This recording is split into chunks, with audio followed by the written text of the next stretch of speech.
नमस्कार दोस्तों, स्वागत है आपका एकेटीएम एजुकेशन यूट्यूब चैनल पर। दोस्तों, आज के इस वीडियो में मैं आपसे बात करने वाला हूं कि यूपी पॉलिटेक्निक की जो आपकी काउंसलिंग होती है वो किस प्रकार होती है। तो यहां पर मैं आपको रजिस्ट्रेशन से लेकर के एडमिशन तक की पूरी प्रक्रिया स्टेप बाय स्टेप बताने वाला हूं। तो आपको अंत तक पूरा वीडियो देखना है ताकि आपको पता लग सके कि किस प्रकार से आपको काउंसलिंग करवा करके एक अच्छे कॉलेज में एडमिशन लेना है। तो चलिए सीधे सीधे वीडियो को शुरू करते हैं। तो दोस्तों, यहाँ पर मेरे पास संयुक्त प्रवेश परीक्षा उत्तर प्रदेश जो है आपका, उसका ऑफिशियल यहाँ पर पीडीएफ मेरे पास अवेलेबल है, जो कि ऑफिशियल नोटिस यहाँ पर आई है और इसी के माध्यम से मैं आपको पूरी जानकारी देने वाला हूँ। बिल्कुल भी आप वीडियो को मिस मत कीजिएगा, नहीं तो आपको बहुत बड़ी गलती उठानी पड़ सकती है। तो यहाँ पर साफ साफ लिखा हुआ है कि संयुक्त प्रवेश परीक्षा 2020 का जो आपका रिजल्ट आया था, यानी कि जो भी आपके नंबर आए थे, जो भी रैंक आई थी, उनके अनुसार आपका एडमिशन लिया जाएगा। साथ ही आपको यहाँ पर आरक्षण का भी लाभ दिया जाएगा। काउंसलिंग आपकी जो है GCUP.NIC.in इसी वेबसाइट के थ्रू करवाई जाएगी। तो इसी वेबसाइट से आपको सारा काम यहाँ पर करवाना है। इसके अलावा आपको सबसे पहले रजिस्ट्रेशन करना पड़ेगा। वहाँ पर आपको अपनी login ID, password, mobile number, ये सारी चीज़ें वहाँ पर आपको सेव करके अपनी रखनी पड़ेंगी। एक ही मोबाइल नंबर और आपका लॉगिन ID रहेगा, जो कि आपकी पूरी काउंसलिंग तक चलता रहेगा। अब दोस्तों, यहाँ पर आप सभी लोगों के लिए एक निर्देश यह भी है कि आपको क्या करना है, आपको जो भी आपके डॉक्यूमेंट हैं, जैसे आपका एडमिट कार्ड है, जो कि मैंने आपको पहले की वीडियो में भी बताया था, आपका रिजल्ट का जो रैंक कार्ड आया है, आपका जो रजिस्ट्रेशन का फॉर्म था, आपका जो रजिस्ट्रेशन का शुल्क है 250 रुपये, उसकी जो आपकी रसीद निकलेगी, और जो आपकी सीट को एक्सेप्ट करने की 3000 रुपये फीस लगती है, और जो आपकी पूरी एक साल की 11,000 रुपये की समथिंग फीस लगती है। यानी कि जो भी आपका डॉक्यूमेंट निकले, आपको उसको तुरंत प्रिंट करवा करके अपने पास रख लेना है। अगर आपको कोई छोटा सा भी डॉक्यूमेंट प्रिंट होता है तो तुरंत आपको उसको निकलवा करके अपने पास रख लेना है, ताकि सारे डॉक्यूमेंट आपके पास अवेलेबल हो सकें। अब दोस्तों, यहाँ पर सामान्य निर्देशों के बारे में अगर हम आपसे बात करें तो ये बताया जा रहा है कि सभी प्रक्रियाएं जो है आपका ऑनलाइन होंगी। जो भी आपका GCUP.NIC.in है, इसी वेबसाइट के थ्रू करवाई जाएंगी। साथ ही यह प्रक्रिया आपकी 8 राउंड तक चलेगी। तो किस राउंड में किसके लिए काउंसलिंग होगी, ये मैं आपको अगले वाले वीडियो में बता दूंगा। इसके अलावा आपको जो भी डॉक्यूमेंट है उनको सभी को आपको रेडी करके अपने पास रख लेना है। जैसे आय प्रमाण पत्र, जाति प्रमाण पत्र, निवास प्रमाण पत्र, EWS सर्टिफिकेट, ये सारी चीज़ें आपको अपने पास रख लेना है। और जो आपका एडमिट कार्ड, एप्लीकेशन फॉर्म और फीस की जो भी रिसिप्ट है, उसको भी आपको अपने पास पूरी तरीके से रख लेना है, ताकि आपको किसी भी डॉक्यूमेंट को जमा करने में या कोई भी डॉक्यूमेंट अगर आपसे मांगा जाए तो आपको कोई भी प्रॉब्लम वहां पर ना हो। तो जो भी छोटा मोटा डॉक्यूमेंट आपके पास हो रखा हो, उसको उठा करके एक पास रख लीजिए। और पॉलिटेक्निक से जुड़ी अभी तक के जो भी डॉक्यूमेंट आपके पास उपलब्ध हैं और आगे आगे जो भी आपको मिलते जाए, सारे आप अपने पास रख लीजिए। तो दोस्तों, जो काउंसलिंग का आपका सबसे पहला स्टेज आता है वो आता है आपका रजिस्ट्रेशन। अब आपका रजिस्ट्रेशन कैसे होगा, आपको GCUP.NIC.in पर, इस वेबसाइट पर जाना है। वहां पर आप जैसे ही अपना एप्लीकेशन नंबर, रोल नंबर और नाम डालेंगे, आपके सामने एक फॉर्म खुल करके आ जाएगा। जो भी फॉर्म आपके सामने खुल करके आता है, उसको आपको दोबारा भरना पड़ेगा। उसके लिए आपको नया पासवर्ड बनाना पड़ेगा। अब उसमें आपको अपने सभी जो है विवरण है सारे भर देने पड़ेंगे। आपकी सारी डिटेल आपको भरनी पड़ेगी। अगर आपको ज़्यादा दिक्कत है तो आप कमेंट कीजिए, मैं आपको बता दूंगा किस तरीके से आपको अपना रजिस्ट्रेशन करना है। बल्कि काफ़ी इजी प्रोसेस होता है, आप अपने आप भी कर लेंगे। अब दोस्तों, रजिस्ट्रेशन के टाइम पे आपको एक बात ध्यान रखनी बहुत ही जरूरी है। आपको रजिस्ट्रेशन के टाइम क्या करना पड़ेगा, आपको किसी भी एक डिस्ट्रिक्ट में, यानी कि आपको कोशिश करनी है कि आपके पास का जो डिस्ट्रिक्ट है, यानी कि जो आपका डिस्ट्रिक्ट है, उसमें आपको एक सहायता केंद्र या डॉक्यूमेंट वेरिफिकेशन सेंटर को चुन लेना है। जो भी आप डॉक्यूमेंट वेरिफिकेशन के लिए सहायता केंद्र चुनेंगे, वहीं पर आपके सारे काम करवाए जाएंगे। जो भी कॉलेज आपको मिलेगा, उसके डॉक्यूमेंट आप जो सेंटर चुनेंगे उसी पे वेरीफाई किए जाएंगे। जैसा कि मान लीजिए आप अपने जिले में कोई सेंटर चुनते हैं, तो उस पर आपके सारे डॉक्यूमेंट वेरीफाई किए जाएंगे। और लास्ट में जब आपको कॉलेज कंफर्म हो जाएगा, तो आपको उस कॉलेज में एडमिशन लेना पड़ेगा जहां पर आपको कॉलेज मिला था। लेकिन तब तक के लिए बाकी सारे काम आपके उसी सेंटर से होंगे जिसको आप डॉक्यूमेंट वेरिफिकेशन के लिए चुनेंगे। तो कोशिश कीजिएगा कि आप अपने जिले को ही चुनें। अब दोस्तों, जब आप रजिस्ट्रेशन का प्रोसेस कंप्लीट करेंगे तो यहाँ पर आपको 250 रुपये की जो फीस है उसका पेमेंट करना पड़ेगा। ये काउंसलिंग की फीस होती है, ये आपको हर बार नहीं पेमेंट करनी पड़ेगी, एक बार ही आपको पेमेंट करनी पड़ेगी। और आप सभी राउंड की काउंसलिंग में भाग ले सकते हैं। यानी कि 250 रुपये आपको एक बार पेमेंट करने पड़ेंगे और ये फीस आपको वापस नहीं की जाएगी। तो ये आपकी काउंसलिंग की फीस लगती है, इसको आपको पेमेंट करना ही पड़ेगा। मात्र एक बार करना पड़ेगा और बार बार आपको पेमेंट नहीं करना पड़ेगा।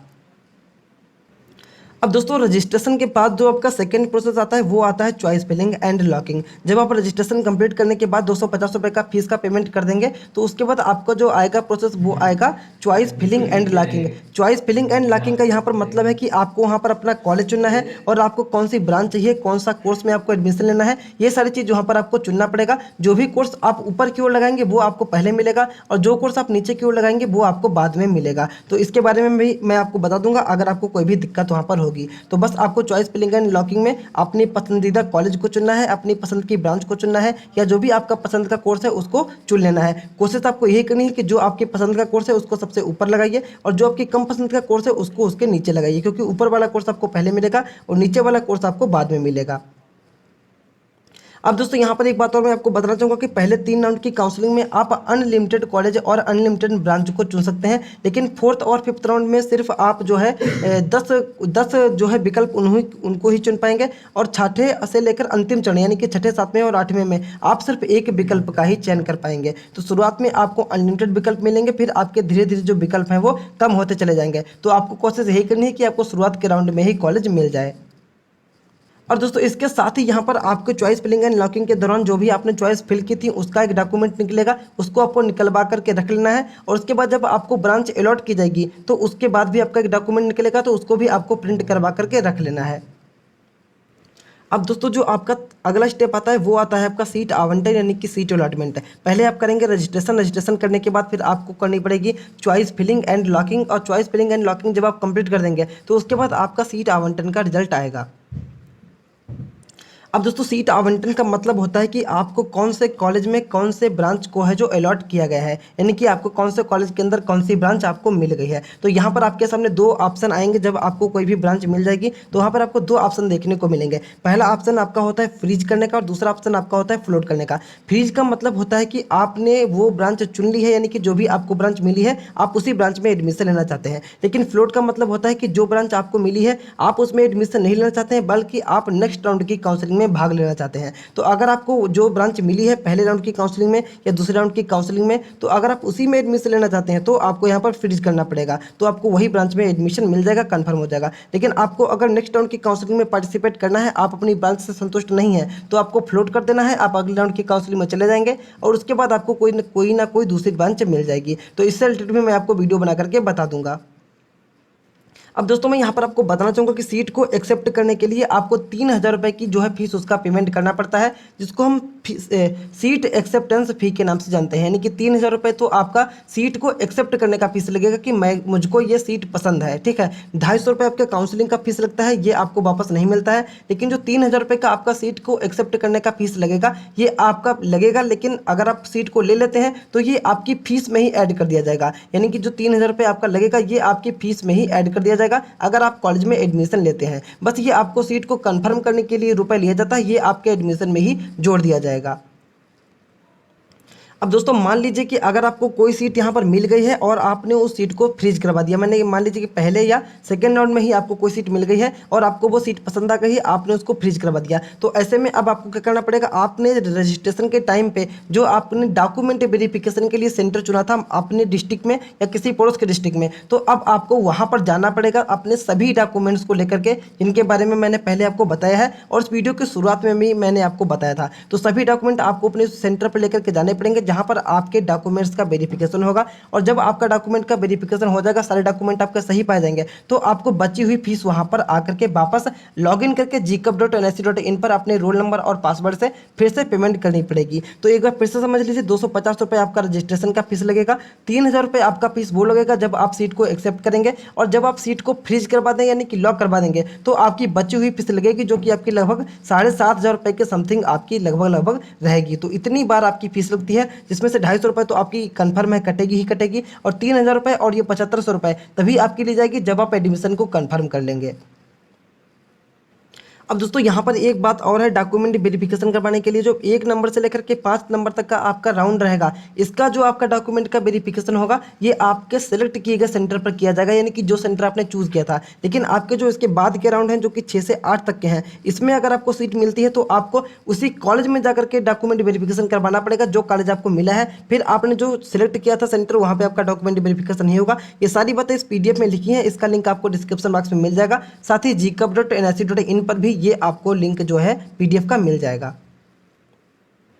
अब दोस्तों यहाँ पर फाइनल स्टेप आता है प्रोविजनल एडमिशन लेटर। अब इसको ध्यान से समझिए। पहले तो आपको रजिस्ट्रेशन करना है जिसमें आपका 250 रुपये का पेमेंट लगता है। फिर आपको यहाँ पर चॉइस फिलिंग एंड लॉकिंग करना है। चॉइस फिलिंग एंड लॉकिंग करने के बाद आपको जो सीट है उसका आवंटन कर दिया जाएगा, और सीट आवंटन करने के बाद आपको करवाना है डॉक्यूमेंट का वेरिफिकेशन, और डॉक्यूमेंट वेरिफिकेशन करवाने के बाद आपको फीस का पेमेंट करना है, और फीस को पेमेंट करने के बाद आपको जो है एडमिशन लेटर वहाँ पर मिल जाएगा। तो इस तरीके से कुछ आपके स्टेप चलते हैं, यानी कि पहले रजिस्ट्रेशन करवाएंगे, फिर चॉइस फिलिंग करेंगे, चॉइस लॉकिंग करेंगे। चॉइस लॉकिंग करने के बाद आपको सीट अलॉटमेंट की जाएगी। सीट अलॉटमेंट के बाद आपको जो है सीट को एक्सेप्ट करने के लिए 3000 रुपये की फीस का पेमेंट करना पड़ेगा, और उसके बाद आपको डॉक्यूमेंट वेरिफिकेशन करवाना पड़ेगा, जहां पर जाकर के आपकी जो बची हुई फीस है उसको आपको पेमेंट करना पड़ेगा। तो जब आप बाकी वाली फीस का पेमेंट कर देंगे तो आपका एडमिशन जो है वो वहाँ पर कन्फर्म हो जाएगा, और आपको एक प्रोविजनल एडमिशन लेटर दे दिया जाएगा। प्रोविजनल एडमिशन लेटर आपको अपने पास रख लेना है। प्रोविजनल एडमिशन लेटर आपको जब जिस कॉलेज में एडमिशन मिला है उस कॉलेज में जाकर के आपको दिखाना पड़ेगा, तभी आपका एडमिशन कन्फर्म होगा। तो लास्ट में आपको प्रोविजनल एडमिशन लेटर मिलेगा, इसको आपने पास आप सुरक्षित रख लीजिए। और जो भी कॉलेज आपको फाइनली मिलता है वहाँ पर जाकर के आपका दोबारा डॉक्यूमेंट वेरिफिकेशन होगा, तो वहाँ पर आपको आपका प्रोविजनल एडमिशन लेटर और जितने भी डॉक्यूमेंट मैंने अभी तक आपको बताए हैं सारे डॉक्यूमेंट आपके वहाँ पर दोबारा वेरीफाई किए जाएंगे।